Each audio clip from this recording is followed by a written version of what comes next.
캐논이라는 제목으로 말씀 나누도록 하겠습니다. 복합기, 또 카메라 만드는 캐논이 아니고 또 대포도 캐논이라고 그러죠. 대포 캐논이 아닙니다. 기준을 의미합니다. 기준. 오늘 말씀 어떤 말씀인지 같이 나누도록 하겠습니다. 지난주 말씀은 바울이 어쩌면 계획하지 않았을 급박한 베레아에서의 피신으로 당도한 에덴에서 바울이 아고라 또 아레오파고에서 증언하는 것에 대해서 살펴봤습니다. 자, 홀로 우상의 도시 아덴을 거닐던 바울이 한번 바울의 마음을 한번 생각해 보시기 바래요. 어떤 마음이 들었을까?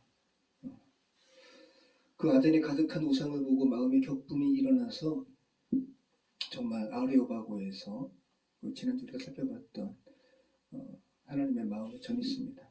격분이라고 하니까 우리는 다혈질인 바울이 광분했나? 또 이렇게 얘기할 수도 있겠는데 바울의 격분은 그러한 광분이 아니었어요. 오히려 차분하게 전했습니다. 지금 아덴 사람들이 눈이 멀어가지고 미로를 이렇게 더듬는 거예요. 태초가 뭘까? 공기일 거야, 물일 거야, 불일 거야. 그러한 아덴 사람들을 보고 바울은 너무 슬펐을 거예요. 너무 답답하기도 하고. 그런 가운데 이미 계시된 진리를 바울이 충구부터 빛이 비춰진 그 빛에 대해서 증거했죠. 그래서 여러분 요한복음에서 요한이 그 아덴 사람들이 아르케가 뭘까? 라고 하면서 물일 거야, 불일 거야, 이성일 거야, 사람일 거야 이렇게 미로찾기에 완전히 몰입했었는데 요한은 어떻게 했어요? 태초에 말씀이 계시니라. 태초, 아르케는 로고스야. 이 로고스는 바로 사람들의 빛이야. 그 빛은 예수 그리스도야 라고 하면서 요한은 바로 미로를 더듬는 헬라 이방인들에게 그 태초는 예수님임을, 하나님이심을 바로 증거하는 겁니다. 자, 그리스도인으로서 바울의 일어난 격분은 단순한 앵그리가 아니라 그가 있는 곳에서 그가 할 수 있는 것이 뭘까에 초점을 맞추도록 했어요. 그래서 그가 할 수 있는 것은 그에게 허락하신 그의 철학적 지식, 또 유대 랍비로서의 그 지식을 이용해서 창조주 하나님을 증거하는 것이었습니다. 자, 저와 여러분은 아덴과 같은, 그죠? 지금 우리가 살아가는 서울은 아덴 못지않죠. 자, 아덴과 같은 이 세상에서 저와 여러분은 그리스도인이시고요. 또 그리스도인이시기 때문에 마땅히 여러분 안에 바울에게 허락한 격분이 일어날 수밖에 없습니다. 자, 그러한 마땅히 여러분 안에 있는 그리스도인으로서 그러한 드러나는 그 격분을 여러분은 어떻게 이 죄된 세상에 전하고 있는지, 드러내고 있는지 하나님의 마음으로 그것이 어떤 것인지 한번 생각해 보시기 바래요. 성령 행전을 지금 저와 여러분께서 쓰고 계십니다. 그죠? 바울처럼. 그래서 여러분 내면에 성령께서 살아계시고 성령께서 이끄시는 여러분 안에 있는 그 격분을 어떻게 드러내기를 원하시는지, 기도면 기도, 또 말씀이면 말씀, 또 바울 못지않게 어떤 상황에서 아주 강하게 직접적으로 증거하기를 원하신다면 성령 의지하면서 증거하는 것입니다. 그 부분을 한번 생각해 보시기 바랍니다. 바울도 두려웠어요. 바울은 슈퍼맨 아닙니다. 두렵고 떨립니다. 저와 여러분과 똑같습니다. 바울도 성령께 의존하면서 전하는 겁니다. 자, 우리 오늘 말씀 사도행전 18장 1절로 우리 2절 말씀 같이 읽겠습니다. 그 후에 바울이 아덴을 떠나 고린도에 이르러 아굴라라 하는 본도에 사는 유대인 한 사람을 만나니 글라우디오가 모든 유대인을 명하여 로마에서 떠나려 함으로 그가 그 안에 브리스길라와 함께 이달리아로부터 새로 온지라 바울이 그들에게 가매. 자, 이제 바울이 인본주의 철학자들의 궤변과 우상들이 가득한 아덴을 뒤로 하고 당시 신흥 도시로 발돋움한 고린도로 갑니다. 헬라 지역의 남부 지방 아가의 수도였고요. 전성기 때 인구만 70만 명이었다 그래요. 그 70만 명 중에 20만 명은 자유인이고 나머지는 노예로. 그 바울 시대는 약간 쇠락해가지고 한 20만 명 정도 로마라고 하는데 노예가 굉장히 많은 수를 차지한 그런 도시였습니다. 로마 제국에서 로마 그리고 알렉산드리아에 이어서 세 번째 대도시가 당시 고린도였다고 합니다. 아덴에서 서쪽으로 85km 떨어진 곳이에요. 자, 서울에서 85km 떨어진 도시가 어딜까? 제가 한번 찾아봤는데 강원도 원주입니다. 원주가 85km입니다. 감이 오시죠? 원주 정도의 거리가 아덴에서 고린도였구나. 그래서 당시 걸어가면 사흘길이고 배로 가면 하루 만에 당도하는 아덴에서 고린도의 거리였다고 합니다. 지도를 이제 보시게 될 텐데 동서양을 잇는 굉장한 교통의 요충지예요. 그리고 고대 그리스 세계의 강력한 도시 국가가 스파르타 그리고 아테네 그 사이에 있어요. 그래서 이 고린도 지역을 차지하려고 그 펠로폰네소스 반도거든요. 그 그리스 남부가 그 반도에서 일어난 많은 전쟁의 원인이 고린도를 차지하려고 이제 보시게 되면 아십니다. 한번 보실게요. 이게 터키죠, 그죠? 지금으로 얘기하면 터키 소아시아 드로아에서 마케도니아 사람의 환상을 보고 사모드락에 거쳐서 네아폴리 거쳐서 빌립보 갔죠. 암비볼리, 아볼로니아, 데살로니가 베레아, 그죠? 베레아에서 이제 바울만 그 동료 사람들의 도움을 받아서 탈출해가지고 아덴까지 갔죠. 아덴에서 고린도 간 거예요. 보시면 굉장히 이렇게 길이 이렇게 좁죠, 그죠? 그리고 여기 아드리아해, 이오니아해에서 이 바다가 여기까지 갔다가 여기는 또 이제 에게해. 근데 여기 그 당시에는 육지로 막힌 거예요. 그러니까 배가 이렇게 가면 돌지 않아도 되잖아요, 그죠? 이렇게 많이들 가고 싶어 했어요. 그리고 이 간격이 6km밖에 안 돼요.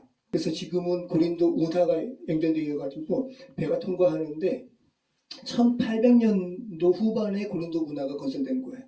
그 전까지는 그렇게 운하를 만들려고 해도 기술력의 부족으로 통과를 못하는 거예요. 그래서 통나무 깔고 위로 이렇게 배를 조그만 배 같은 경우는 밀어서 가기도 하고. 제가 빨갛게 이렇게 두껍게 해놨잖아요. 여기가 바로 펠로폰네소스 반도예요.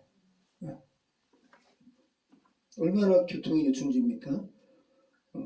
유럽에서 아시아로 가는 교통의 요충지, 그리고 또 그리스 남부에서 그리스 북부 마케도니아로 가는 또 교통의 요충지. 십자로, 그죠?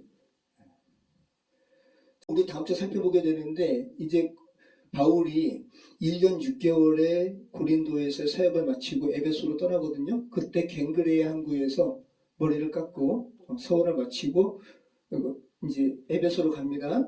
자, 여기는 아시아 쪽이죠, 그죠? 자, 그러면 고린도가 참 대단하죠. 정말 중요한 위치인 것이 그러니까 서양에서 유럽에서 아시아로 가는 항구가 갱그레아 항구예요. 그리고 또 반대로 아시아에서 유럽으로 가는 항구가 레카이온 항구예요.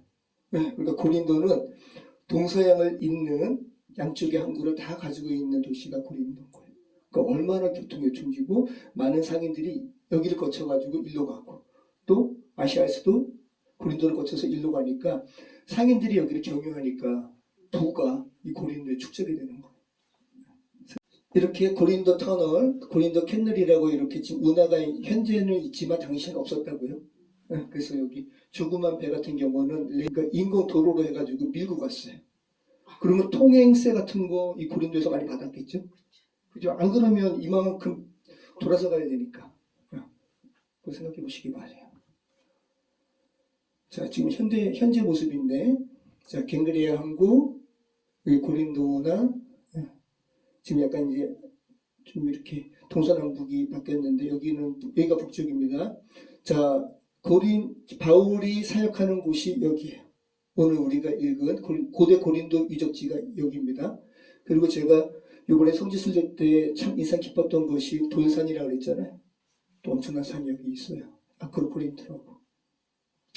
현재 고린도는 여기고, 현재는 굉장히 위축이 돼가지고 작은 그냥 이렇게 도시가 됐는데, 당시 로마 제국 때는 세 번째로 큰 대도시였다고요.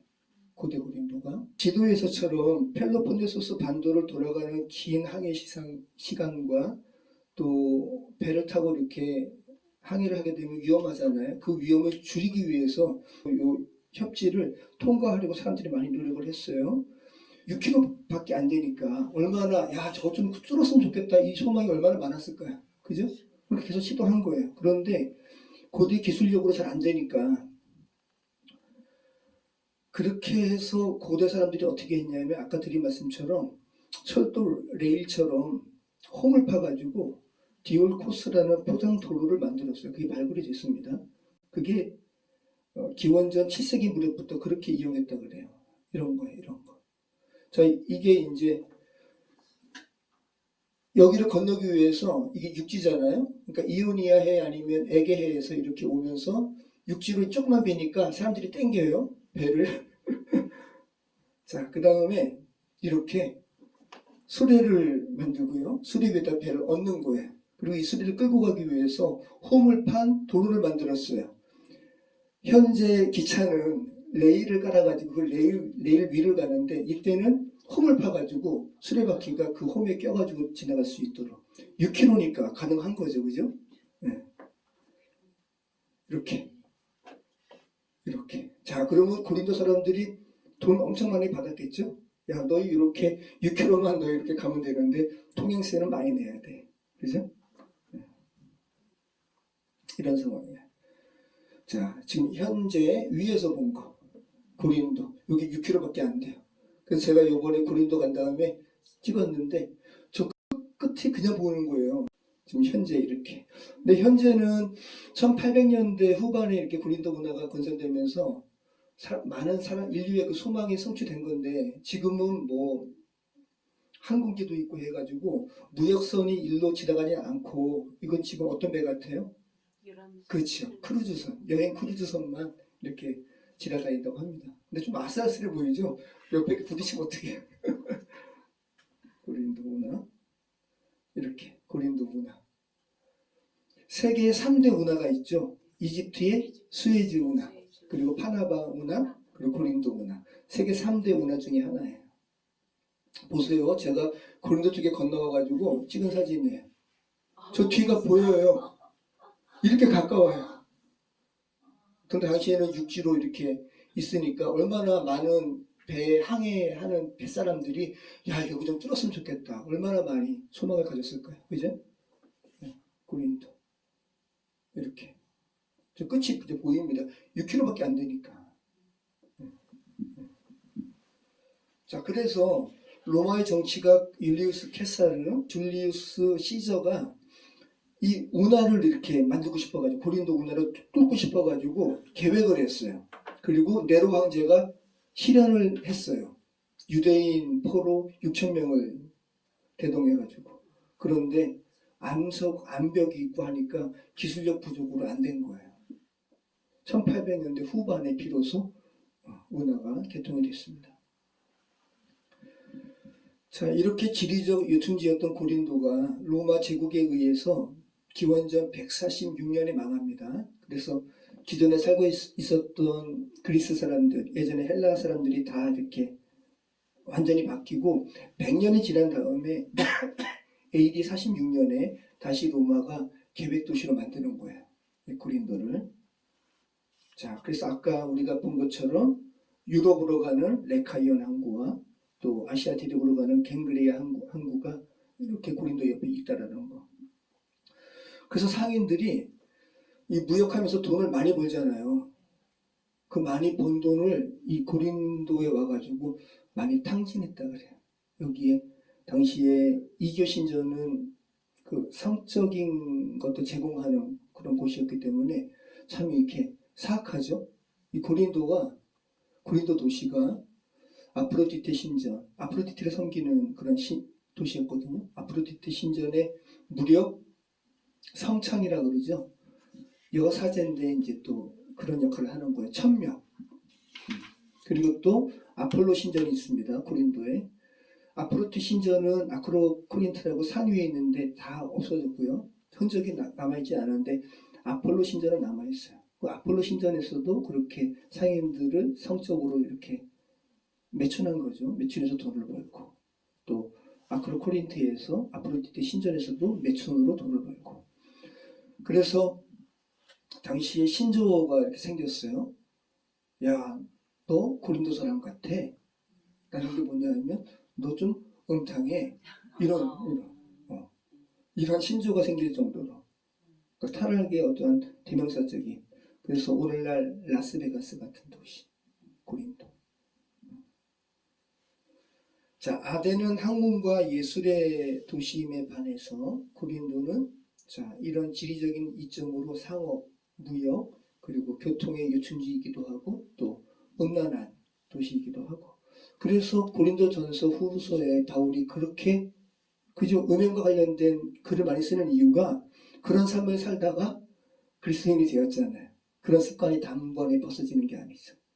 근친상간도 하고 너희 중에 어미와 동침한 자가 있다고 하는데 교회에서 아직도 치리하지 않고 내버려 두냐? 뭐 이런 말도 하고. 그죠? 무서운 거예요. 자, 그래서 아폴로 신전과 고린도 도시에 높이 솟아있는 아크로코린트 언덕 위에 그러한 신전이 있었다라는 거. 자, 우리 아크로코린트 한번 볼게요. 보시죠. 여기가 고린도 문하고 이렇게 이제 건너오고 싶어해 건너와서 당시에 고린도 고대 고린도 도시가 여기 있습니다. 이 고린도 도시고 여기가 아크로코린트라고 한 해발 500m 조금 넘는 돌산이 있어요. 여기가 그런 아크로코린트 이 위에 아프로디테 신전도 있고요. 그래서 특별히 아크로폴리스라고 모든 그리스의 도시국가는 언덕 위에다가 이렇게 어떤 성체를 세웠잖아요. 그게 아크로폴리스인데 이게 하나의 아크로폴리스인데 고린도만큼은 아크로폴리스라고 이름하지 않고 아크로코린트 그렇게 명명했다는 거예요. 너무 인상 깊었어요. 그 아테네도 마찬가지지만 고린도를 이렇게 이제 버스를 타고 가는데 이게 버스 산에서 찍은 사진이거든요. 너무 독특한 거예요. 근데 이 위에 성체가 있습니다. 유적이. 여기 보세요. 아크로코린트 위에서 찍은 사진이라고 그래요. 여기 성체가 보이시죠? 요새예요, 요새. 그리고 여기에 그 아프로디테 신전이 있었다고요. 사람들이 아폴로 신전에서도 음행하고 또 여기까지 올라와서 또 음행하고 그리고 돈을 다 탕진하는 향락이 아주 그냥 너무 극치에 달했는지 상인들이 또 고린도에 또 올 수 있을까? 이런 소망을 피력할 정도로 이 고린도 도시는 엄청난 향락의 도시였다 그래요. 아크로코린토 성체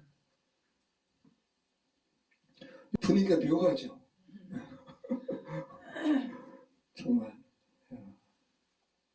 아크로코린토 아프로디테 신전은 사라졌지만 아프로디테 그 신사들이 지금 이렇게 박물관에 있죠. 아프로디테 당시에는 좀 이렇게 현대의 미적 감각이 좀 다른 것 같죠? 좀 풍만한 아프로디테. 자, 우리 잠시 여러분 바울이 되셔서 고린도 도시를 한번 방문해 보겠습니다. 이게 레카이온 항구, 이게 이쪽 반대쪽에는 이제 갱그리 항구가 있고요. 방향이 자 여기가 아프로디테, 여기가 아크로코린트. 그러면서 여기 극장도 있고 바울이 유대인 회당에서 복음도 증거하거든요. 유대인 회당이 있었다라는 비석이 발견됐습니다. 이쪽 위치에서.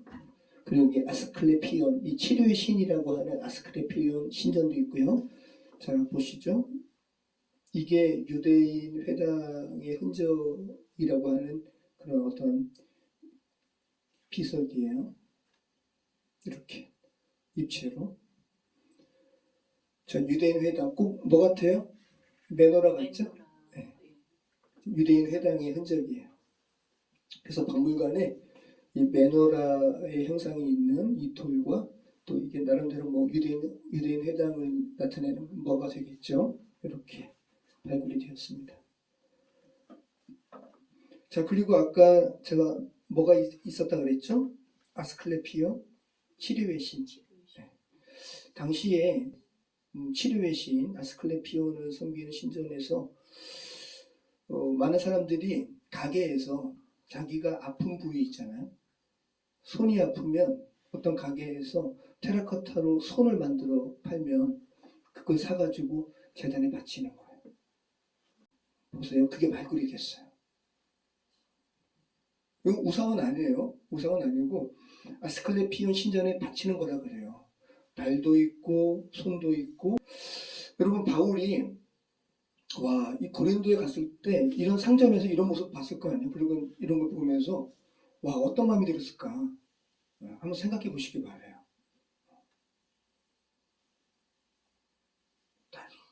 다리가 아픈. 이건 뭐예요? 귀가 아픈 사람. 자, 아스클레피온 신전에서. 자, 그러면 여러분, 이제 여러분이 바울이 된 거예요. 여러분이 고린도에서, 이런 다양한 인체를 봤어요. 그럼 고린도 전서 12장에 우리 몸에 많은 지체가 있는데, 그죠? 그 말씀이 여러분 이해되지 않으세요? 얼마나 이 글을 쓰면서 우리가 각각의 마디가 있지만, 머리로 인해서 온전하게 연합 이루어야지 그리스도를 머리로 한 우리는 그 지체 아니니? 이런 글을 썼을 때 고린도 사람들은 너무 마음에 와닿겠죠. 그죠? 한번 우리 한번 읽어볼까요? 고린도전서 12장 한번 보시죠. 바울이 이렇게 인체의 각 부분을 분리한 채 판매하는 이런 가게에서 인체의 각 부분이 따로 놀지 않고 그리스도를 머리로 한 온전한 연합을 이룬 것처럼 우리 그리스도인은 그렇게 돼야 돼라는 이런 글을, 이런 편지를 쓰고 있고, 그 고린도 교회 성도들은 이 비유를 너무 잘 이해했을 거라는 거예요. 자, 우리 한번 12절부터 우리 27절까지 한번 읽어보겠습니다. 몸은 하나인데 많은 지체가 있고 몸의 지체가 많으나 한 몸인과 같이 그리스도도 그러하니라. 우리가 유대인이나 헬라인이나 종이나 자유인이나 다 한 성령으로 세례를 받아 한 몸이 되었고 또 다 한 성령을 마시게 하셨느니라. 몸은 한 지체뿐만 아니요 여럿이니 만일 발이 이르되 나는 손이 아니니 몸에 붙지 아니하였다 할지라도 이로써 몸에 붙지 아니한 것이 아니요 또 귀가 이르되 나는 눈이 아니니 몸에 붙지 아니하였다 할지라도 이로써 몸에 붙지 아니한 것이 아니니 만일 온몸이 눈이면 듣는 곳이 어디며 온몸이 듣는 곳이면 냄새 맡는 곳은 어디냐. 그러나 이제 하나님이 그 원하시는 대로 지체를 각각 몸에 두셨으니 만일 다 한 지체뿐이면 몸은 어디냐. 이제 지체는 많으나 몸은 하나라. 눈이 손더러 내가 너를 쓸데없다 하거나 또한 머리가 발더러 내가 너를 쓸데가 없다 하지 못하리라.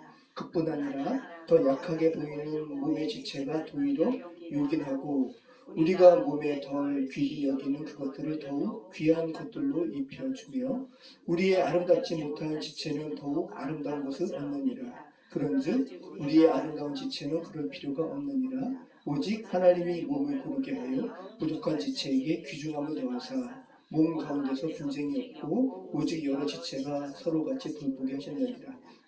만일 한 지체가 고통을 받으면 모든 지체가 함께 고통을 받고 한 지체가 영광을 얻으면 모든 지체가 함께 즐거워하느니라. 너희는 그리스도의 몸이요 지체의 각 부분이라. 고린도 교회가 엄청나게 시끄러운 교회였잖아요. 그러니까 아마 가난한 지체는 무시하고 이런 문제가 있었단 말이죠. 거기에 대해서 바울이 이런 거를 예시를 들면서 작은 지체도 귀하게 여기라. 네.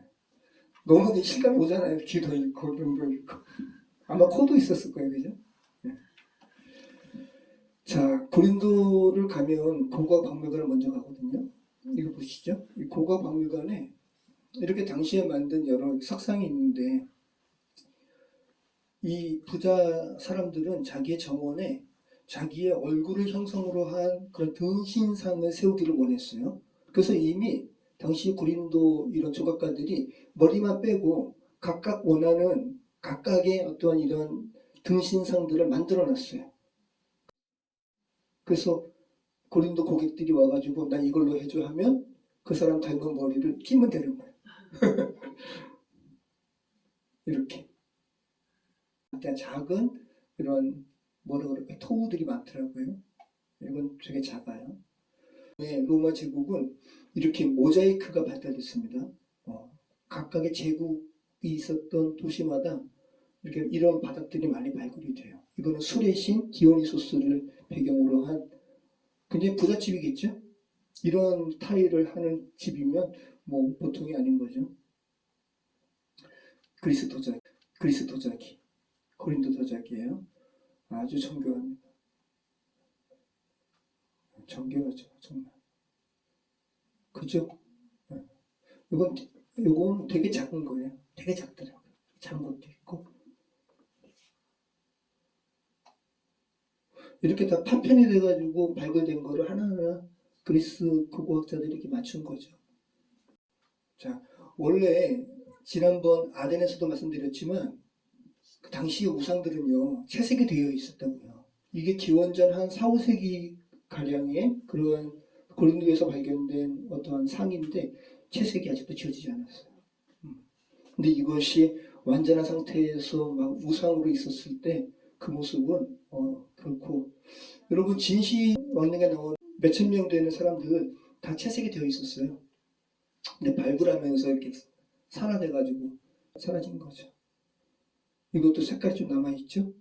네. 자, 이거는 어떤 기둥이라고 그럽니다. 문화적으로 아주 고차원적인 그런 도시인 거죠. 당시에 사람들이 이렇게 얼굴 새기는 거를, 자기 얼굴 새기는 거를 좋아했다 그래요. 오늘날 어떠한 도자기 예술 작품에 못지않죠. 어떤 면에서 더 훌륭하죠.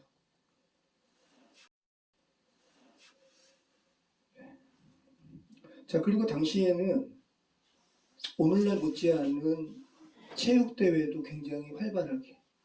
자, 그리스 하면 올림픽이 이제 그리스를 유래로 한 건데, 올림피아 제전. 그 다음에 두 번째 큰 제전이 고린도에서 열린 거예요. 스파르타와 아테네 사이에 있잖아요. 그래서 이스미아 제전이라고 그래요. 그래서 바울이 또 고린도 사람들이 너무 잘 알 수 있는 예를 들잖아요. 경기장의 예를 들잖아요. 그죠? 그들은 다 그걸 본 거예요. 고린도전서 9장 24절에 이런 얘기를 하잖아요. 제가 읽어드릴게요. 운동장에서 다림질을 하는 자들이 다 달릴지라도 오직 상을 받는 사람은 한 사람인 줄 너희가 알지 못하느냐. 너희도 상을 받도록 이와 같이 다림질하라. 고린도 사람들이 너무 잘 아는 것들을 바울이 예시를 들고 있는 거예요. 자, 그리스가 참 너무 대단한 나라인 것이 조각의 능력이 너무 엄청나더라고요. 자, 기원전 1세기에서 3세기 사이에 아마 제작된 것이라고 여겨지는 고대 그리스 격투 선수의 청동상이 발견됐어요.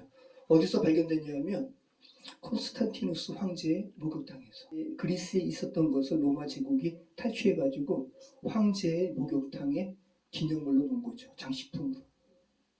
그것을 1885년 그 발굴 현장에서 발견한 거예요. 한번 보실게요. 이거 보세요. 이게 콘스탄티누스 황제의 목욕탕을 발굴하다가 여기서 이렇게 앉아있는 한 사람을 발견했어요. 이게 사람 모습의 청동상이에요. 자, 이걸 이제 잘 복원해가지고, 자, 이거예요. 이게 청동이에요, 청동. 와, 고대 그리스의 청동의 이 조각 능력은 너무 대단해요. 근데 이것이 너무 놀라운 게, 여러분 권투 이렇게 보시면 많이 맞으면 얼굴 이렇게 보여요. 아시죠? 그 모습 그대로 표현하고 있는 거예요. 그리고 찢어지는 모습들도. 이게 지금 하도 맞아서 눈이 분 거예요. 손 표현한 거 보세요. 이 귀가 이게 뭐냐 하면 이게 만두귀라는 건데 오늘날도요. 여러분 레슬링 하는 사람 귀를 보면 사람들이 이제 뭘 얘기하냐면 이 귀가 이렇게 만두처럼 된 사람들과는 다투지 말아라. 이 사람들은 격투기를 수련하는 사람들이기 때문에 다투면 안 된다는 거예요. 이게 지금 뭐냐면 레슬링 하다 보면 귀가 쓸려가지고 붓는다라는 거예요. 그 다음에 째가지고 그걸 빼서 이제 귀를 이제 온전케 하는 건데 그러면 이제 귀에 그 아픈 것은 낫게 되지만 만두처럼 된 귀는 이제 완전히 이제 어떤 상징화된 거죠. 나는 격투기 한 사람이라는 것을. 이게 지금 그 모습을 그대로 표현하고 있어요. 여기 짠 모습이 뭐냐면 고름 째는 거예요. 네. 그 표현을 하고 있는 거예요, 지금. 그러니까 오늘날 격투기 선수들이 이거 보면 너무 놀라워할 것 같아요. 그러니까 아주 예리하게 표현하는 거예요. 여기 권투하다 보면 얼굴 찢어지잖아요. 네. 찢어지는 거 다 표현하고 있는 거예요. 그리고 다른 색깔의 붉은 색깔의 구리를 입혀가지고 피를 흘린 것 같은 모습도 표현한 거예요. 야, 고대 그리스의 그때 이런, 그러니까 예전이나 지금이나 사람은 똑같다. 감정도 똑같고. 자, 이제 고린도 시내를 한번 볼게요. 자, 여기가 아크로코린트. 자, 여기가 레카이온 항구 방향. 유럽으로 가는 방향인 거죠. 여기에 옥타비아 신전. 옥타비아 누스의 누나라 그래요. 누나를 모신 신전. 그리고 여기 음악당. 여기 극장, 대극장. 여기에 아폴로 신전. 그리고 여기에 레카이온 도로. 이 방향으로 가게 되면 레카이온 도로 항구가 나오는 거죠. 한번 보시기 바래요. 여기에 아고라라 그래서 법정 뭐 또 어떤 이렇게 재판 같은 회의가 열리는 곳, 포럼이라 그러죠. 여기에 연단이라고 있잖아요. 여기 배마인데 이제 바울이 다음 주에 이 배마에 서가지고 연설합니다. 여기 재단 있고 여기가 시의회 건물이라고 그러고 그리고 여기에 가게들이 있다 그래요. 가게들이 이 북쪽에도 가게가 있고 남쪽에도 가게가 있어요. 아마 사람들이 아스클레피온 그 신전에 바치는 아까 그런 것도 샀을 수도 있고 그죠? 또 바울이 만드는 천막 같은 것도 이쪽에서 뭐 팔기도 하고 그랬겠죠. 자, 이건 뭐냐면 지난주에 살펴본 우리 아덴의 아크로폴리스에 보면 원형극장이 있었잖아요. 그 원형극장에 지금도 그리스 사람들이 어떤 축제를 하는 거예요. 야, 그러면 다음 주에 살펴볼 우리 다다음 주죠. 에베소라든지 이 당시의 원형극장에 아까 고린도도 마찬가지예요. 그때 사람들이 이렇게 몰렸을 거 생각해 보세요. 자, 이게 아폴로 신전 폐허예요. 기도만 남았어요. 뒤가 있는 게 아크로코린트. 여기에 아폴로 신전. 자, 아폴로 신전인데요. 자, 원래 모습이 어떤 건지 자, 제가 어떤 자료를 샀는데 그 책을 샀거든요. 거기에 이 자료가 있더라고요. CD를 하나 줬는데 보세요. 이렇게 원래 모습이. 여사제라 그래요. 당시에 아프로디테 신전에도 사제가 있고요. 그 당시에 그리스 신전에서 신탁을 하는 모습을 그린 그림이에요. 자, 뒤에 아크로코린트 있고 이게 뭐예요? 아폴로 신전. 폐허. 현재 레카이온 항구의 유적. 요게 레카이온 도로. 뒤에 아크로코린트 있잖아요. 아크로코린트에서 레카이온 항구 쪽으로 레카이온 도로를 향해서 가는 모습이에요. 요거는 레카이온 항구 쪽에서 아크로코린트 방향에서 오는 사람들을 이렇게 찍은 건데 여기 가이드가 가장 사진 잘 나온 것을 잘 알고 거기 자연스럽게 걸어오세요 이렇게 하더라고요. 고린도 사람들처럼. 고린도 한번 이렇게 느낌인지 오시죠? 자, 우리 다시 한번 자, 우리 사도행전 18장 1절로 2절 같이 한번 읽겠습니다. 그 후에 바울이 아덴을 떠나 고린도에 이르러 아볼레라 하는 본도에서 난 유대인 한 사람을 만나니 글라우디오가 모든 유대인을 명하여 로마에서 떠나라 한 고로 그가 그 안에 브리스길라와 함께 이달리아로부터 새로 온지라 바울이 그들에게 가매. 자, 바울이 이제 아덴을 떠나서 고린도에 갑니다. 그리고 바울이 브리스길라와 아굴라를 우연히 만난 게 아니에요. 그죠? 2절 하반부에 보면 바울이 그들에게 가매. 브리스길라와 아굴라가 이탈리아에서 고린도로 왔다라는 것을 알고 있었어요. 자, 그러면 이 아굴라 부부가 브리스길라와 아굴라 부부가 왜 로마에서 고린도로 왔는가? 그 이유를 설명하고 있죠.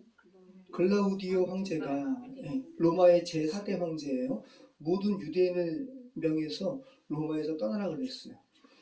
그러니까 오순절 성령 강림 사건에 그때 그 유대인 디아스포라가 유월절을 섬기기 위해서, 유월절에 하나님께 예배하기 위해서 각 나라에서 왔거든요. 로마에서도 왔다고요. 그러다가 오순절 성령 강림 사건으로 인해서 베드로가 설교하고 3천 명이 회개하잖아요. 그리고 그들이 각각의 도시로 다시 돌아가잖아요. 그때 그러니까 로마는 바울이 전도해서 세워진 교회가 아니에요. 로마 교회는 원래 있었어요. 자생적으로. 그런데 로마 황제 글라우디스가 로마의 안에 있는 유대인들이 기독교인이 된 유대인들과 어떠한 다툼이 벌어진 거예요. 그리고 너무 혼란스럽게 되니까 글라우디스가 너무 귀찮은 나머지 너희들 다 추방할 거야. 다 나가. 그런 거예요. 근데 물론 다 나오지는 않았겠죠. 이건 조금 약간 과장이 있죠. 왜냐하면 수만 명 되는 유대인들이 다 나오지는 않았겠죠. 그런데 유대인 그리스도인들은 많이 추방되었던 것 같아요. 그래서 아굴라와 브리스길라가 추방되어서 고린도로 온 겁니다. 자, 그러면 여기 아굴라의 고향이 어디라고 나와요? 본도라 그러죠? 본도가 여기에요. 여기 흑해고 여기 노랗게 색칠되어 있잖아요. 여기가 본도예요. 이 아굴라는 이 본도 사람인데 어떻게 하나님의 섭리 가운데 로마까지 가게 된 거예요. 여기서 쭉 로마까지. 그리고 여기서 브리스길라는 아마 로마의 귀족 같아요. 로마 사람이에요. 이탈리 사람. 로마 사람인데 하나님의 섭리 같은 건 결혼을 하고 그리고 이제 다시 추방령에 의해서 고린도로 올 때 브리스길라도 함께 온 거죠. 여기 보면 아굴라가 먼저 나오잖아요. 그죠? 근데 이후에는 우리가 이제 보통 아굴라와 브리스길라라고 안 하죠. 브리스길라와 아굴라라고 그러죠. 브리스길라가 바울에게 있어서 귀한 하나님의 사람으로 이렇게 성장을 한 거예요. 자, 글라우디오스 황제가 이 사람 예전에 한번 봤는데. 자, 우리 3절 말씀 같이 읽겠습니다. 생업이 같음으로 함께 살며 일을 하니 그 생업은 천막을 만드는 것이더라. 안식일마다 바울이 회당에서 강론하고 유대인과 헬라인을 권면하니라. 여러분, 당시 유대교에서는 랍비들이 하나님의 말씀 가지고 돈을 벌지 못하도록 했대요.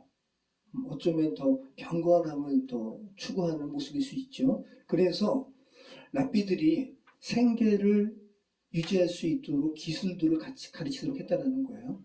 근데 바울이 습득한 기술은 장막 만드는 기술.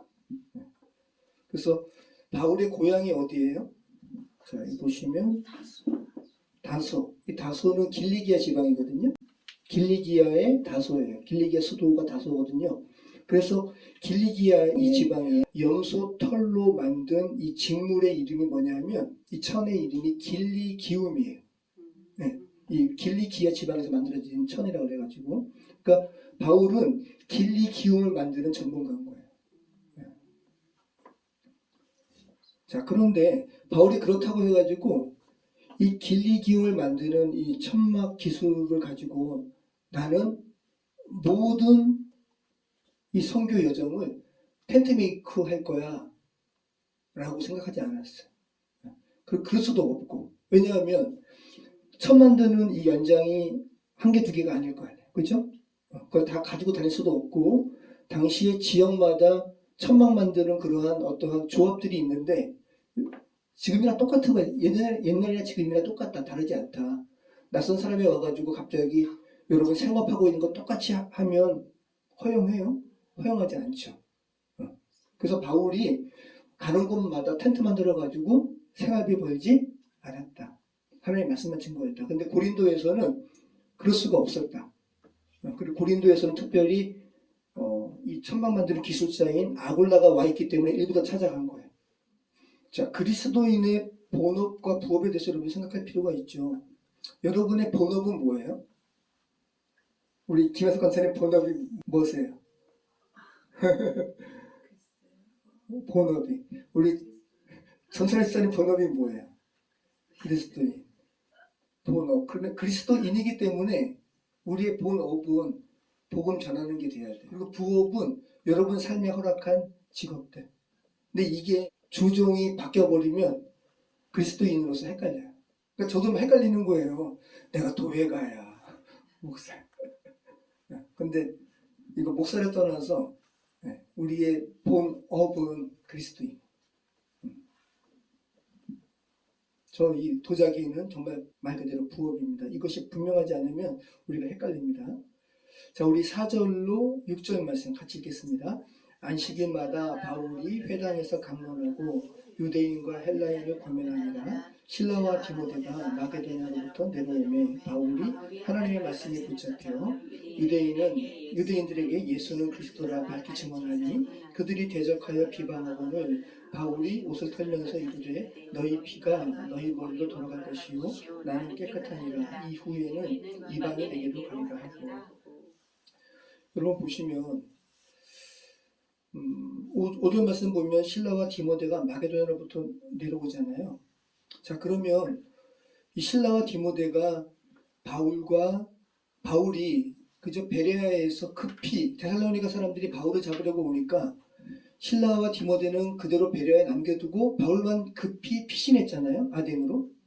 그럼 그 이후에 오늘 본문에서 고린도에서 이 바울이 디모데와 실라를 처음 만난 것처럼 여길 수가 있는데 사도행전에는 기록되어 있지 않지만 디모데와 실라가 아덴에 왔었어요. 그것을 바울이 어디서 기록하고 있냐면 데살로니가 전서 2장에서 기록하고 있거든요. 우리 데살로니가 전서 2장 17절로 3장 7절 말씀까지일 것 같아요. 잘 보세요. 지금 바울이 데살로니가에 급하게 떠났잖아요. 그죠? 데살로니가 그 폴리타르크스 관리가 보석금을 받고 바울을 내보내줬잖아요. 너 다시 너희들 바울 여기 와서 혼란스럽게 하면 안 돼 라고 하면서 보냈거든요. 이해되시죠? 자, 그래서 바울은 데살로니가 교인들에게 자기가 복음을 전한 그 교회 사람들에게 너무 가고 싶었지만 갈 수가 없었어요.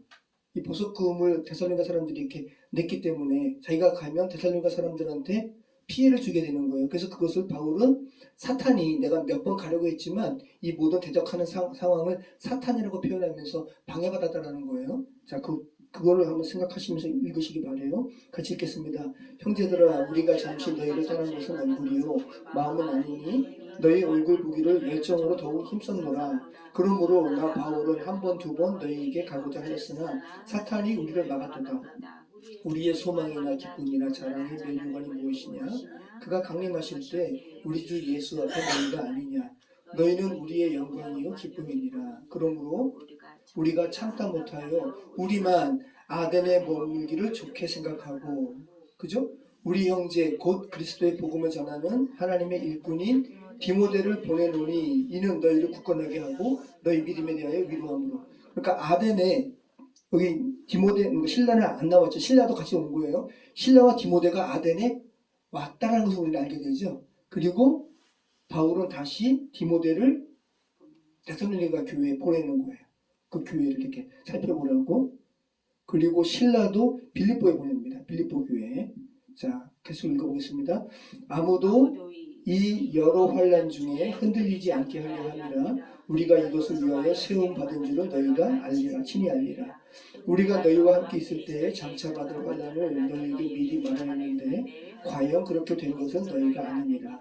이러므로 나도 참다 못하여 너희 믿음을 알기 위하여 그를 보내었느니 이는 혹 시험하는 자가 너희를 시험하여 우리 수고를 헛되게 할까 함이니 지금은 디모데가 너희에게로부터 와서 너희 믿음과 사랑의 기쁜 소식을 우리에게 전하고 또 너희가 항상 우리를 잘 생각하여 우리가 너희를 간절히 보고자 한 것 같이 너희도 우리를 간절히 보고자 한다 하니 이러므로 형제들아 우리가 모든 궁핍과 환난 가운데서 너희 믿음으로 말미암아 너희에게 위로를 받았노라. 자, 6절 말씀 보면 지금은 디모데가 너희에게로부터 와서 너희 믿음과 사랑의 기쁜 소식을 우리에게 전하고. 자, 그러면 지금은 어디예요? 지금 고린도에 있는 거예요. 바울이, 그죠? 고린도에 있는데 디모데가 와가지고 데살로니가 교회가 이렇게 잘 성장하고 있어요라고 하니까 자기가 너무 기쁘다라고 데살로니가 교회에 지금 쓰고 있는 거죠. 네. 자, 신라도 디모데와 함께 아덴에서 바울을 만난 후에 빌립보 교회 쪽으로 간 것 같아요. 빌립보에서는 그때 누가 있었는데? 누가가. 그죠? 자, 우리 고린도 후서 자, 11장 9절 말씀 한번 보시죠. 또 내가 너희와 함께 있을 때 비용이 부족하였으되 아무에게도 누를 끼치지 아니하였음은 마게도냐에서 온 형제들이 이 누구예요? 신라와 디모데 나의 부족한 것을 보충하였습니다. 내가 모든 일에 너희에게 폐를 끼치지 않기 위하여 스스로 조심하였고 또 조심하리라. 그래서 고린도 교회가 굉장히 부유한 교회로 알려져 있어요. 부유한 자도 있었고 가난한 자도 있었지만 전체적으로는 굉장한 부유한 교회였는데 좀 인색한 교회였던 것 같아요. 그래서 바울이 내가 너희들한테는 폐를 끼치지 않으려고 나 스스로 일했어 라고 이야기하는 거고, 그리고 마케도냐에서 신라와 디모데에 의해서 그 후원비가 온 다음에 자기는 이제 장막일을 하지 않고 말씀에만 전념해요. 자, 우리 빌립보서 우리 4장 15절 말씀 한번 보시죠. 빌립보 교회에 사람들이 빌립보 교회는 바울이 유럽으로 가장 먼저 건너가서 개척한 교회예요. 그죠? 기억나시죠? 자주장사 루디아, 네. 그리고 옥중의 간수 집안 사람들, 그 사람들이 주축이 돼서 만든 설립한 교회인데 굉장히 헌신적이었습니다. 같이 읽겠습니다. 빌립보 사람들아 4장 15절 빌립보 사람들아 너희도 알거니와 복음의 시초에 내가 마게도냐를 떠날 때에 주고받는 내 일에 참여한 교회가 너희 외에 아무도 없었느니라. 데살로니가에 있을 때에도 너희가 한 번뿐 아니라 두 번이나 나 있을 것을 권하였도다. 그래서 바울이 빌립보 교회에 대한 그 마음이 되게 좀 특별했죠. 네, 특별했습니다. 자, 우리 사도행전 18장 5절 말씀 다시 한번 읽어보죠. 신라와 디모데가 사도행전 18장 5절 같이 읽겠습니다. 신라와 디모데가 마게도냐로부터 내려오매 바울이 하나님의 말씀에 붙잡혀 유대인들에게 예수는 그리스도라 밝히 증언하니. 자, 이제 신라와 디모데가 마게도냐로부터 내려오니까 바울이 어떻게 됐다고요? 하나님의 말씀에 붙잡혔다라는 거죠. 그리고 휘네코라는 말인데 완전히 소유했다라는 말이에요. 하나님의 말씀이 바울을 소유했다라는 의미예요. 자, 이게 1차적으로는 어떤 의미냐 하면 하나님의 말씀이 바울을 이렇게 소유한 거예요.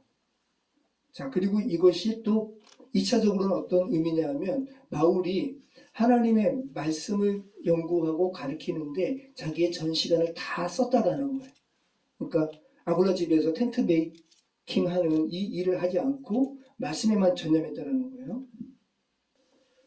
자, 그러면서 바울이 말씀에만 전념하면서 뭐를 증거해요? 유대인들에게 예수는 그리스도다. 자, 여러분 바울만 고린도가 지금 현재 서울이나 마찬가지입니다. 바울만 당시 사람들에게 예수는 그리스도라고 증거해야 되는 것이 아니라 증거하는 것이 아니라 여러분도 증거해야 되는 거예요. 자, 그럼 여러분 제가 지금 중요하기 때문에 이야기하는 거예요. 여러분이 일을 하시면서 삶 속에서 어떤 사람에게 여러분 안에 계신 성령께서 야, 저 사람들에게 예수는 나는 그리스도라고 증거해라고 하실 때 자, 그럼 여러분 예수는 그리스도라는 것을 뭐라고 증거하시겠어요?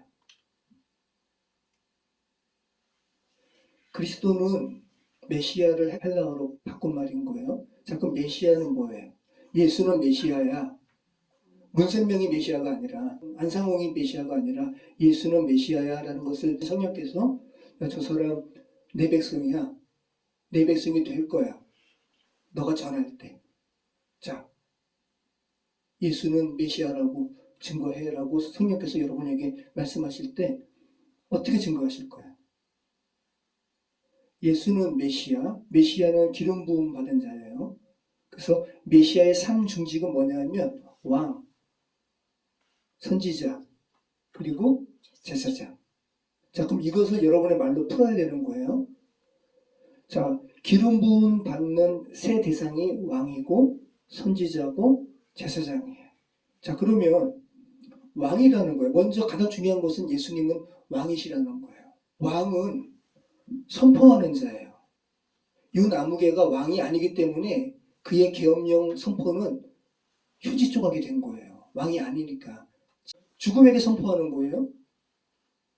바람에게 잠잠하라 선포하고 바다에게 잠잠하라 선포하고. 이게 왕이에요. 진정한 왕.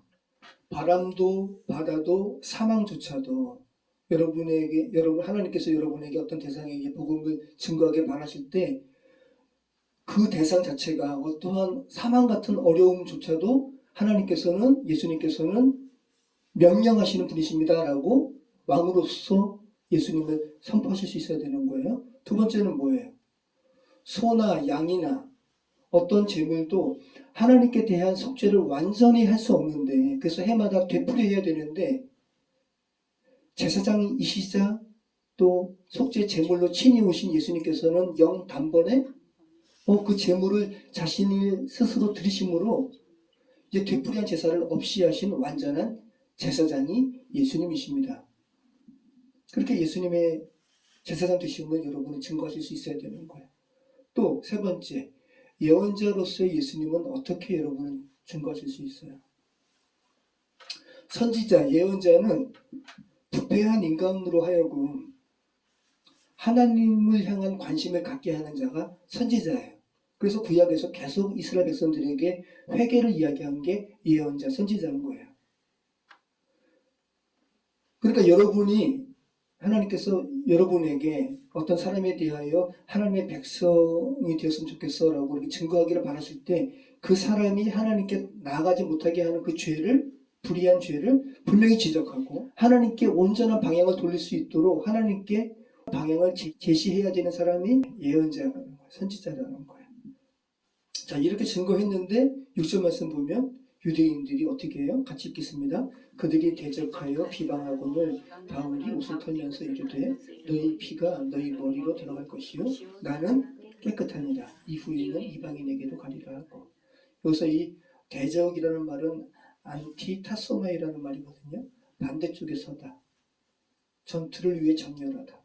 그래서 한마디로 말하면 면전에서 욕하다라는 말이에요. 유대인들이 바울이 이렇게 증거하는 예수는 메시아라고 증거할 때 면전에서 타박하고 욕하고 난폭하게 했다는 거예요. 우리는 그냥 이렇게 문장을 읽지만 여러분 뭐 이렇게 이야기하는데 상대방이 욕하고 대적하면 마음 편해요? 부들부들 떨리잖아요. 결코 이렇게 쉬운 장면이 아닌 거예요. 그 다음에 대적만 한 게 아니죠. 비방도 했다고 그러죠. 비방은 블라스페메오라는 말이에요. 중상모략했다는 말이에요. 나가가지고 다른 유대인 또 다른 이방인들에게 바울은 어때 하면서 이렇게 중상모략했다는 거예요. 이렇게 하니까 바울이 뭐라 그래요? 옷을 털어버려요. 털면서 뭐라 그럽니까? 너희 피가 너희 머리로 돌아갈 것이요 나는 깨끗하니라. 이후에는 내가 이방인에게로 갈 거야 라고 이야기하죠. 자, 옷을 털어버린다는 것은 복음에 대해서 그렇게 거절하는 유대인의 회당에서 유대인 회당의 안에 있는 먼지조차도 나와는 관계없다 라는 것을 상징적으로 이렇게 보여주는 장면인 거예요. 옷까지 털어버리고 너희 피가 너희에게로 돌아갈 거야 라는 이 말은 에스겔 33장 4절의 말씀을 인용한 거예요. 제가 읽어드릴게요. 그들이 나팔 소리를 듣고도 정신 차리지 아니하므로 그 임하는 칼에 제거함을 당하면 그 피가 자기의 머리로 들어갈 것이라. 네. 자, 이제 너희의 영적 파멸의 책임은 이제 나는 상관없다. 너희 스스로 자초한 거야 라고 아주 엄중한 말을 하는 거죠. 그러면서 난 이제 너희를 떠나 이방인에게로 갈 거야 라는 말은 이때부터 바울이 이제 이방인에게만 복음 증거하는 말이 아니에요. 고린도에서는 내가 이제 이방인에게 복음 전하는 것에 전념할 거야 라는 말이에요. 그러면서 상징적으로 지금까지 바울은 누구 집에 있었어요? 유대인 아굴라 집에 있었어요. 자, 그런데 이제 이방인 집으로 거처를 옮겨요. 상징적으로. 자, 누구 집으로 옮겨요? 자, 7절, 8절 같이 읽겠습니다. 거기서 옮겨 하나님을 경외하는 디도 유스도라 하는 사람의 집에 들어가니 그 집은 회당 옆이라. 또 회당장 그리스도가 온 지방과 더불어 주를 믿으면 수많은 고린도 사람도 듣고 믿어 세례를 받더라. 예, 디도 유스도 라틴어예요. 예, 로마 사람입니다. 자, 디도 유스도가 바울이 예수는 그리스도라는 하는 이 증언을 듣고 하나님의 사랑으로 돌아왔어요. 그래서 바울이 디도 유스도의 집으로 들어가고, 근데 마침 또 디도 유스도의 집은 회당 옆이었어요. 회당의 여러 가지 일들을 처리하는 그리스도가 회당 옆에 살고 있는 바울을 만나고, 또 바울은 유대인에게 또 복음 증거하는 거예요. 그러니까 완전히 나 유대인에게 이렇게 절연한다 이 말이 아니라는 거죠. 사역의 방향성을 이방인에게 집중하지만 회당 옆에 있는 바울의 집에 복음이 궁금해가지고 찾아오는 유대인들에게 복음을 증거했다라는 거예요. 그래서 그리스도와 온 집안이 또 하나님의 백성이 되었습니다. 이 소식을 수많은 고린도 사람들도 듣고 믿어 세례를 받더라. 이게 8절 말씀이거든요. 근데 여러분 9절 말씀 한번 읽어보시죠. 9절, 10절, 11절까지. 밤에 주께서 환상 가운데 바울에게 말씀하시되 두려워하지 말며 침묵하지 말고 말하라. 내가 너와 함께 있음에 어떤 사람도 너를 대적하여 해롭게 할 자가 없을 것이니 이는 이 성 중에 내 백성이 많으리라 하시더라. 1년 6개월을 머물며 그들 가운데서 하나님의 말씀을 가르치니라. 자 보세요. 8절과 9절 사이에 바울에게 있어서 굉장히 많은 일이 있었던 것 같아요. 회당장 그리스도와 그 집안 사람들이 하나님을 믿게 되니까 수많은 고린도 사람들도 믿고 세례를 받게 되었거든요. 그리고 우리는 알 수 없는 이 행간에 바울이 두려워할 수밖에 없는, 그래서 하나님께서 주께서 친히 환상 가운데 나타나셔가지고 바울을 위로하고 격려하고, 바울이 너무 두려워가지고 복음을 증거하지 않고 입을 다문 바울에게 입을 열어 증거하라. 이 성 중에 내 백성이 많다. 이건 뭐냐면 현재 이 고린도 성 안에 하나님의 백성이 많다는 소리가 아니에요. 너가 입을 열어 증거할 때 그 증거된 말씀을 듣고 내 백성이 될 사람이 많다라는 거예요. 그러니까 바울이 너무 두려워가지고 복음을 전하는 입을 닫은 상태였더라는 거예요. 그것을 우리가 알게 되는 거죠. 그러니까 계속 바울이 전도 여행을 하면서 겪었던 상황이 되풀이된 거예요. 복음 증거할 때마다 유대인들은 길을 쓰고 방해했잖아요. 사람들 데리고 와서 소동하고, 루스드라에서는 돌을 쳐가지고 죽이고, 똑같은 상황이 고린도에서도 벌어졌다는 사실을 우리는 알게 되는 거예요. 그런 내용이 이 안에 있는 거예요. 자, 바울의 이런 상황을 이해할 때 우리가 다음 주에 살펴보게 되거든요. 바울이 고린도를 떠나서 에베소로 갈 때 갱그레의 항구에서 머리를 깎아요. 이게 뭐냐면 서원을 당시에 이 나시린 서원을 할 때 구약의 삼손처럼 카리스마적인, 태어날 때부터 어머니가 이렇게 해가지고 그러한 서원, 나시린 서원뿐만 아니라 이때는 어떤 사람들이 삶의 어떤 상황에서 저 하나님께 서원하겠습니다라고 하면 그 시작 즈음에 머리를 깎아요. 그리고 그 서원을 마칠 때 또 머리를 깎는 거예요. 바울이 유대인들이 자기를 공격하는 이 상황이 너무나 힘들었어요. 그래서 하나님의 도우심이 아니면 이 상황을 이겨낼 수가 없는 거예요.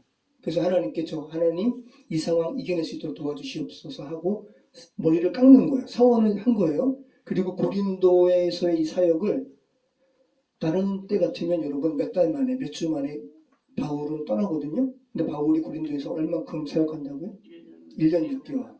1년 6개월의 사역을 마감하고 이제 에베소로 떠날 때 갱그리아 항구에서 다시 머리를 깎음으로 서원을 마치는 거예요. 한번 읽어보시죠. 사도행전 18장 18절. 같이 읽겠습니다. 바울은 더 여러 날 머물다가 형제들과 작별하고 배 타고 시리아로 떠나갔을 브리스길라와 아굴라도 함께 하더라. 바울이 일찍이 서원이 있었으므로 갱그리아에서 머리를 깎았더라. 네.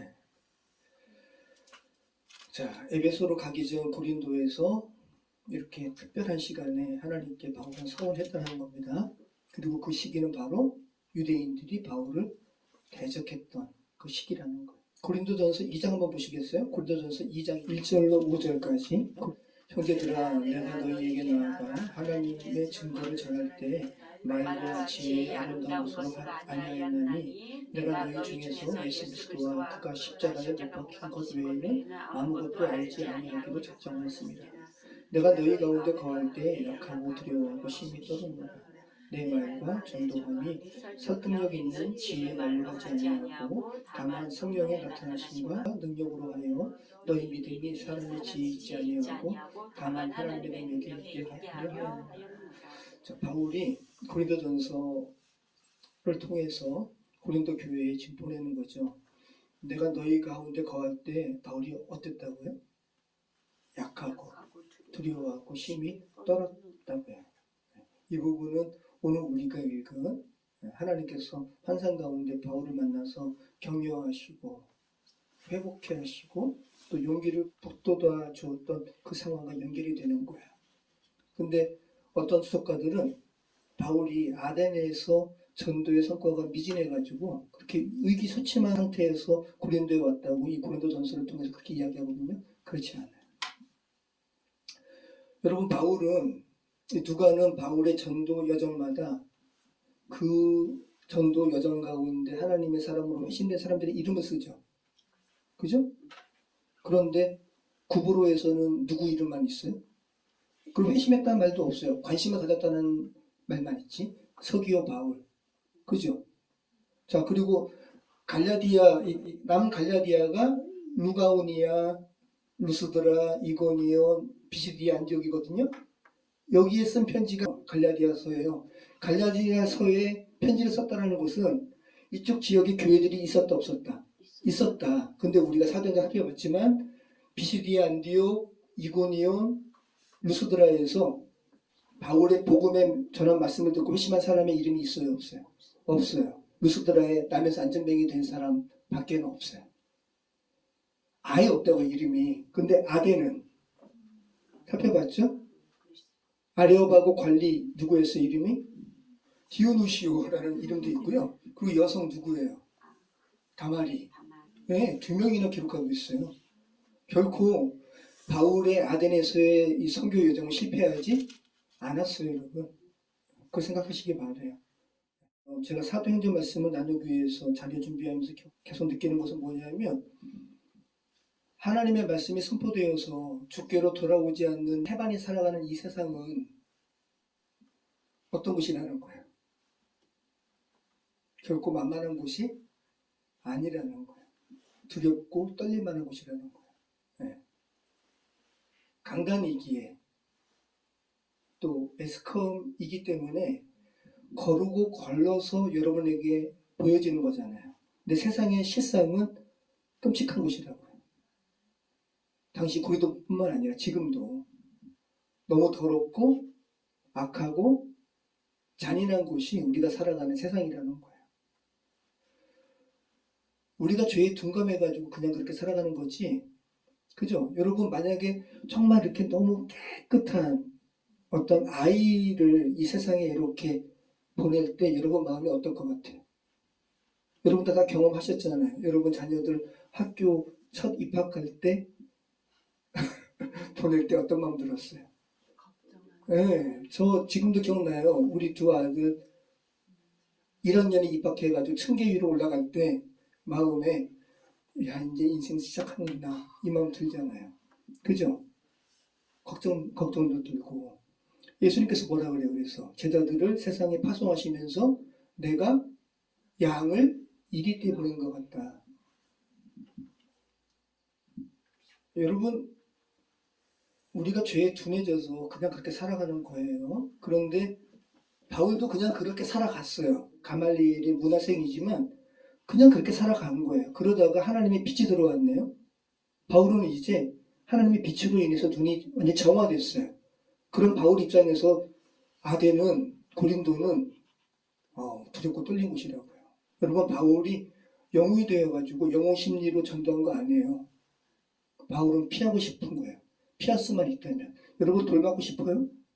여러분 죄된 세상에 바울이 복음 전하는 거 영웅 심리에서 한 거 아니에요.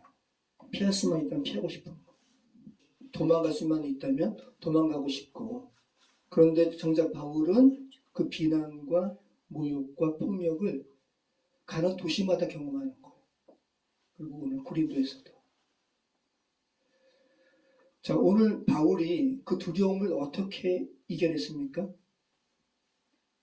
복음 안에서 하나 된 디모데와 실라가 전한 그 소식, 그죠? 복음 안에서 동역자 된 사람들과의 만남, 그리고 가장 중요한 것은 하나님께서 친히 바울에게 나타나셔서 하신 말씀인 거죠. 두려워하지 말고 침묵하지 말고 말하라. 내가 너와 함께한다. 너를 대적하여 너를 해할 자가 이 성 안에 없다. 그리고 너가 입을 벌려서 말을 할 때 너의 그 전하는 말로 인해서 내 백성이 될 사람이 많다. 이 말씀이 기준이 되어가지고 바울은 복음을 증거한 거예요. 고린도에서의 이 시간을 견뎌낸 거예요. 이 기준이 뭐예요? 이게 캐논이에요. 그래서 정경을 뭐라 그러냐면 캐논이에요. 성경 66권 외에 신약 27권 외에 예수님과 관련된 그리스도 운동에 대한 초기 그리스도 문서는 너무 많았어요.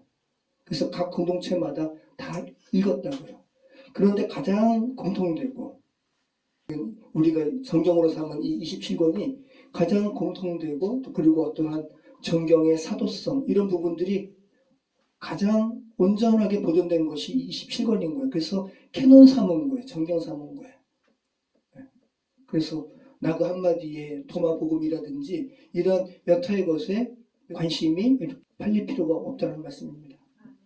자, 이번 내란 사건으로 인해서 탄핵과 관련된 헌법 재판이 열리고 있잖아요.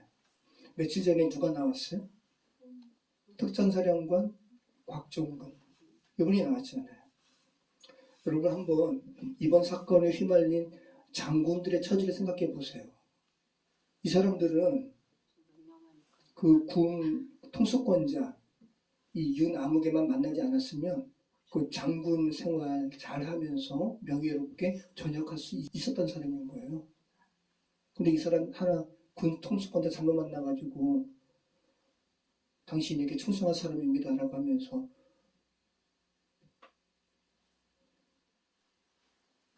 어저께 중앙대 김누리 교수가 나와서 이렇게 인터뷰하는 걸 제가 봤거든요. 자기로 인해서 휘말린 부하 장군에 대해서 사과의 표명을 하지 않는 거 보고 자기 너무 놀랐다고. 그리고 헌법재판관도 그 얘기 하거든요. 권력상으로 어떠한 질서상으로 대통령 밑에 있었던 부하들이니까 이 헌법 재판에 있어서 증언하는 데 있어서 직접 대통령을 대면하면 어려움이 있을 수 있으니 가림막을 좀 설치하는 건 어떻습니까? 라고 하니까 자기는 이해하지 못하겠다고 하면서 거절하고 네, 직접 신문도 하고 자 그런데 곽정근 사령관은 당당하게 증언을 다 하죠. 곽정근 사령관이 옥중에서 노트를 썼거든요.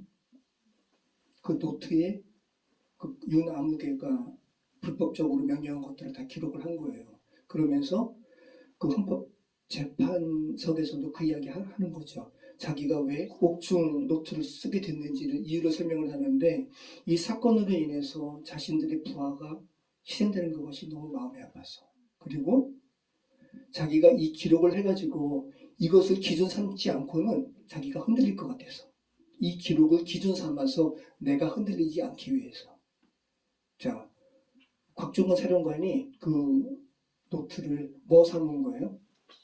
캐논 삼은 거예요. 기준 삼은 거. 기준이 있으니까 그 분명한 캐논이 있으니까 곽종건 사령관이 윤아무개가 막 궤변을 막 해도 웃을 수 있는 여유가 있는 거예요. 기준을 삼으니까. 기준이 있으니까. 그리고 거짓 증거하지 않고.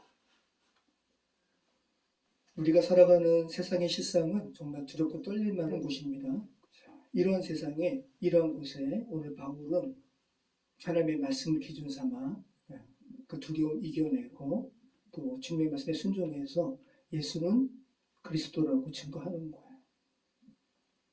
떨리고 두려운 세상이기에 숨죽이고 그냥 가만히 있어가 아니고 내가 너희와 함께 할 거야. 침묵하지 말고 예수가 그리스도라고 전해. 내가 전하는 그 말로 인해서 이 성에, 이 서울에, 이 수리에 하나님의 백성이 될 자가 많다고 말씀하십니다. 모쪼록 그 말씀 의지하셔서 맡겨진 사명 잘 감당하시는 저와 여러분의 삶이 되시길 바랍니다. 기도하겠습니다. 참 좋으신 하나님 감사합니다. 고린도라는 정말 회피하고 싶고 도망가고 싶고 바울이 본래 있었던 고향으로 탈출하고 싶던 그 고린도에 정말 피하고 싶지만 하나님의 말씀을 의지해서 또 하나님께서 명령하시기에 기꺼이 그 시간들을 감당하는 바울의 모습을 봅니다. 아버지 하나님, 저희의 삶을 되돌아봅니다. 저희도 때로는 도망가고 싶고 포기하고 싶고 또 던져버리고 싶은 저희 삶에 저희가 놓여져 있음을 고백합니다. 아버지 하나님, 그러한 상황마다 저희에게 분명한 기준점을 주시옵소서. 기준의 말씀을 주시고 저희가 그 말씀을 달림줄 삼아 쉽지 않은 이 시간들 잘 살아갈 수 있도록 좀 축복해 주시옵소서. 인도해 주시옵소서. 예수 그리스도 이름으로 기도합니다. 아멘.